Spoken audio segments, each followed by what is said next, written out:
What's up, everybody? John Arapoli here with my MMA News, and today's guest will be fighting Julian Marquez at UFC Vegas 48 on February 19th. I'm pleased to be joined by Philadelphia's own Kyle Daukaus. Kyle, thanks for being here, man. Really appreciate the time.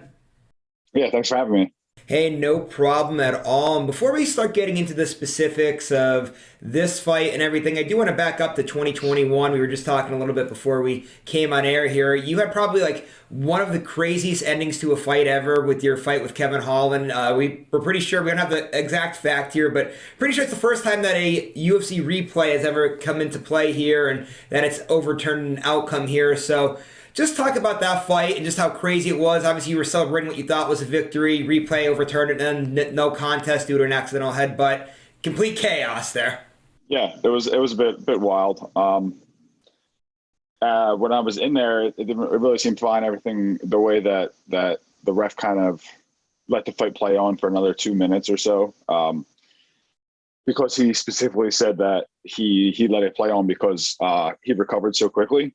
So we figured that it would have just been a win for us. But the circumstances that happened, it's never something that you want to happen, but it does, and it's something that I kind of moved on from. It doesn't really bother me anymore.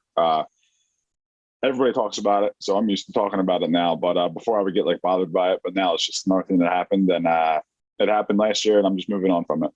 Yeah, you are moving on. I did want to ask one other thing from just the ending of 2021. I know it was kind of a crazy ending to the year then after that, too, because you guys were booked to rematch. Then there was an opponent change, then ended up being just no fight at all. Just how frustrating was that to not be able to have 2021 kind of play out that way in a big way? Because obviously, one more win right at the end of the year would have been huge for you and a big, huge stepping stone now into 2022.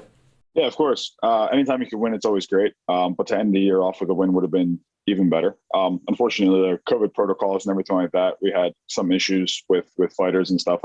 Also couldn't get matched up again with Holland. He moved down to 170, so that happened. And yeah, just kind of moved on from that as well. So 2021 was a wild year for not only the world, but specifically myself. But I'm just looking forward to 22 and going to be happier to be 2 weeks out from a great fight. Yeah, and you know what? While that may have been chaotic and a frustrating way to maybe end the year there, 2021 was a good year for you, right? I did see on your Instagram you did get engaged in the middle of 2021. Yeah. So just first off, congratulations there. Just how's engaged life been and how's that all been going there? It's been good. We got engaged in July, I think it was. She's going to be pissed if she hears this because I don't remember what it was. But we got engaged. It's kind of, we've been together for so long. We've been together coming up this April. It'll be 10 years. So, she's been with me from the very beginning. I was just waiting for, I guess, the right moment and everything like that. But we bought a house in October of, I believe it was 2020. And then we moved in actually April or May of 2021 because we put a lot of construction and everything like that into it. We had a contractor come in and kind of do the whole house. So yeah, engaged life is great. I'm looking forward to getting married in 23, and it's just great. And then starting a family and everything like that. So it's good. A lot of good things happening there. Now let's get back into the fight game here a little bit. So obviously you're in training camp right now. How's camp going as you get ready to put these final hurdles now here before fight night here? It's going great. I'm ready to kind of like the end of it right now. I have this week, and then I have the rest of this week actually, and then all of next week to train, and then we fly out to Vegas on the following Tuesday on the 15th. It's good. It's this last hard push that I have. My body's beat up and I'm sore every single day, but I love it, and I wouldn't ask for anything else. And I'm looking forward to getting in there on the 19th. And you have a great opponent in front of you here in Julian. He's been on a roll. He had, I know, some problems with injuries and whatnot. He was out of the fight game for like a year or two there, but he's come back here 2021, 2-0 last year. Obviously a great matchup here for the fans to be watching this fight. Tell us a little bit about Julian and what you've seen out of him so far as you've been preparing. He's a very game opponent. He's a very tough opponent as well. He seems like he's very physically strong as well. He seems like he walks around at a kind of a higher weight for middleweights. I've seen like photos of him where he's been all the way up to like 230, 235. So that's kind of pretty heavy on the middleweight side. but yeah, he's a game opponent and he's very tough. He's a very goody guy that comes in there to just put a war on. And he can be in there and he can be taking a beating or he can be given a beating. And it's a very good opponent for me. And I believe that I'll be victorious. But I just have to mind my P's and Q's and just go in there and just fight my fight. Yeah, how difficult is it to fight an opponent like that? Where you said he's a real big guy for your weight class, and that he's this gritty, tough opponent. Like, what's kind of like the game plan? I know you don't necessarily want to get into specifics of the game plan, but just what's going to take to beat a guy like that? That's going to be a game opponent like that. I think just putting him on his back foot from the very beginning. As long as I take the cage, I take the middle of the octagon from the very beginning of the fight, and make sure I pressure him up against the cage and put his back against the cage first. That'll be I think, a key to victory, and just, mixing everything up, making sure that I get my striking, I get the clinch in, the wrestling, the takedowns, jiu-jitsu and everything like that. As long as I mix it up against them, I'll be victorious. And this is the division too, right? Where we have a lot of guys at the top have been there now for a little bit, but there's a lot of room to grow and a lot of guys that are on the up and coming here, looking to crack these rankings here. And it seems like you guys are like two guys right in the same spot here, where you guys are kind of like thought of very highly by the UFC. Do you think a win here kind of gets you into that sort of, maybe not necessarily a ranking position yet, but you might be able to get a ranked opponent next, or you'll be right in that cusp of it there? Because it seems like you guys are thought of very highly by the promotion here. Yeah, I mean, I would hope so, because my last fight in October was against the number 15 guy. So I believe that with a victory over Julian, I should be getting a guy with a number next to his name. But there's also two guys in the top 15 that that really probably aren't fighting anymore. Chris Weidman is number 15 now. We don't know if he's coming back, and Kevin Holland's number 14.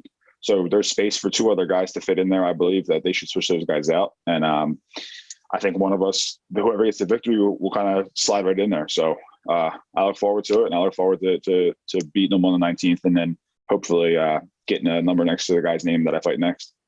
So what's a perfect 2022 going to look like for you here? Obviously, you get the fight early on here in February, take care of business, get a win. Where do you kind of go from here? Do you hope to get another 2 fights in, hopefully, this year, that you're able to kind of come in early on and be able to start off the new year in a good way here?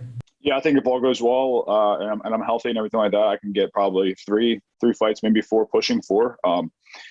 But 2022 for me, I'm just looking forward to just keep winning. As long as I keep winning, that'll be fine with me, and it'll just push me up the rankings. As long as I'm winning, you can't be denied if you're winning, so you don't have to run your mouth, everything like that. As long as I'm winning and I'm being dominant, then the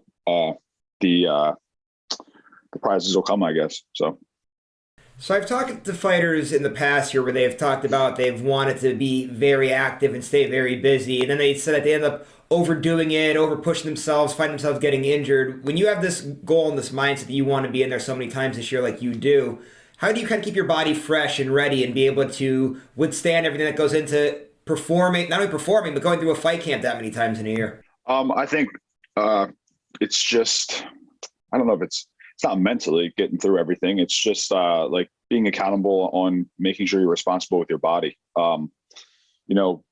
I don't really get out of shape when I'm out of camp. I know a lot of these guys do, and it's not something that is good for fighters to do. This is a job that we have 24/7, for the whole year. So there's no reason for you to be out of shape, and there's no reason for you to be too heavy or anything like that. And I think that's my main positive thing that I have, is that I'm always kind of in shape and I'm always ready to fight. The camps are kind of just me fine tuning as opposed to me actually training and getting ready for the fight. It's just me fine tuning and then just increasing my training just a tad bit to get that cardio up for the last, 4 or 5 weeks that I need to get ready for that 15 minutes. But I believe that a lot of fighters are irresponsible outside of camp. They get too heavy and they believe that when they're only in camp, that's when they need to be a fighter. But as a martial artist, you need to be a martial artist, the whole year. All right, well, now to end things up here, let's actually talk about the regional MMA scene here now a little bit. I've asked your brother about this. So you guys are very supportive of the local scene down there in Philadelphia, the Art of War shows, which MyMMANews does a lot of coverage for with the Art of War down there. Why is it that you guys are so heavily invested in these local scenes and helping out a lot of these guys? I know a lot of them are your teammates, but obviously there's plenty of UFC fighters that have teammates that fight on local regional shows and they don't go to them. Why is it important for you guys to have your presence there and to be at these events? It's a team that we have. It's the family that we have at the gym. It's irresponsible of us to not be there and not help these guys out. These guys help us out whenever we're training for fights. My brother and I are in the UFC because of the guys that we're training with at the gym, and it can't be one way. It has to be two ways. It can't be a one-way street. It has to be two ways. And when I'm not in camp or my brother's not in camp fighting, our focus is on helping the guys get ready for their fights and vice versa. And for Art of War and stuff like that, my brother and I have fought on their cards, as amateurs and as professionals. We both fought on their cards. So it's just great to just, pay homage to them and just be thankful just to make sure that we're always there and always supporting everybody that you need to support. A lot of these guys will kind of get to the UFC and then roll out of their gyms that got them there. And that's not something that my brother and I will ever do. We'll stay here in Philly and train with the guys that we need to train with because they've got us here now. So there's no need for us to kind of go anywhere else.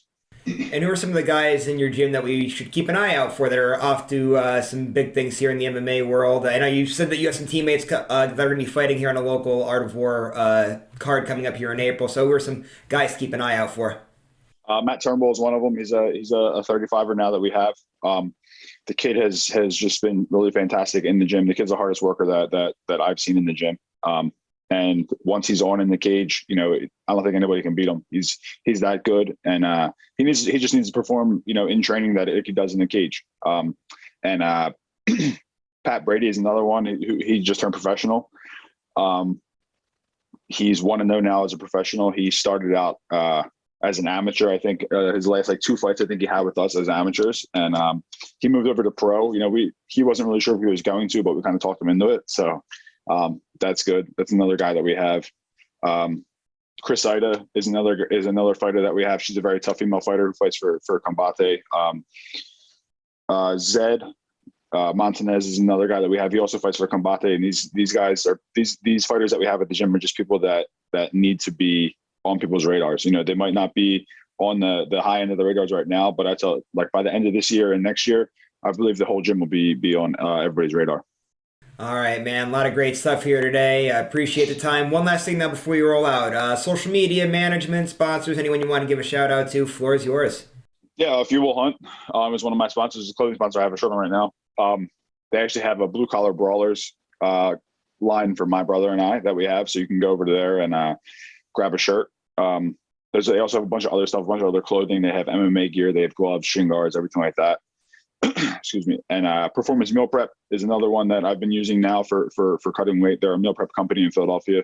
So they're locally based. All their food is not processed. It's all locally sourced, so everything's good and it's all healthy food that you need to eat. You can also use, I believe the code is Daukaus that you can use to get a discount from them as well. Antrim Electric, who was just another local guy at the gym that's always sponsored us from the very beginning. AM Fleet Service is another guy who is Angelo Matarazzo, who is another guy who has, again, supported me throughout my amateur career as well. I'm very thankful for all these guys. Prime Nutrition as well, who are Matt Hill and Chris Hill. They also are two of my top training partners because of the bigger guys. So just very thankful for everybody there. Everybody at the gym has been helping me. I look forward to getting into the 19th and getting my hand raised at the end of the night. All right, Kyle, thanks so much for the time here today, man. Really appreciate it. Good luck with everything here in 2022. And to all the viewers out there, just want to remind you guys, if you like today's interview, please go to the bottom, give it a thumbs up, subscribe to this YouTube channel if you haven't done so already, and keep going to MyMMANews for all of our great content, and give our social media pages a like and a follow as well. We'll see you later, everybody.